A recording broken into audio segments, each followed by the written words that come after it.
Well, most of the fire is out, but fire crews are still having to contend with hotspots in that area. And this is what the scene looks like now. You can still see fire crews, hazmat crews on scene. This has been the case through the night and into the early morning hours. You see them over there. There were a lot more here early this morning. A lot of them have cleared out, but a lot of them are going to be here through a good chunk of today. And then off in the distance there, you can see that factory where this all started. That basically sits almost right underneath the Pulaski Skyway. That's a big reason why they had to shut down this chunk of the Pulaski Skyway overnight and into the early morning, just because of that heavy smoke.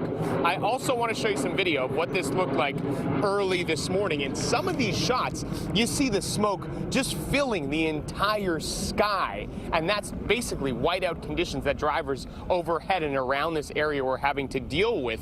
The fire started at Alden Leeds Chlorine plant around 10 o'clock last night.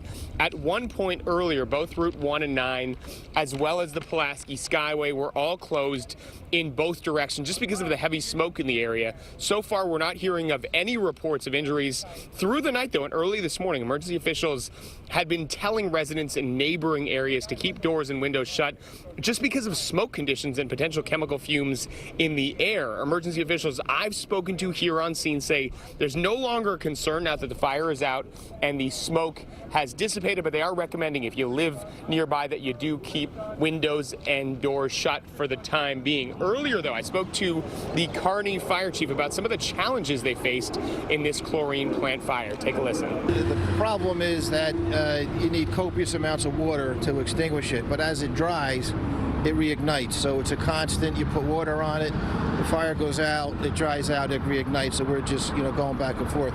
But it is giving off a lot of fumes, a lot of chlorine, a lot of gas. So we have the area shut down. And we're still working to learn what started this fire in the first place. In Kearny, New Jersey, Marc Liverman, CBS 2 News.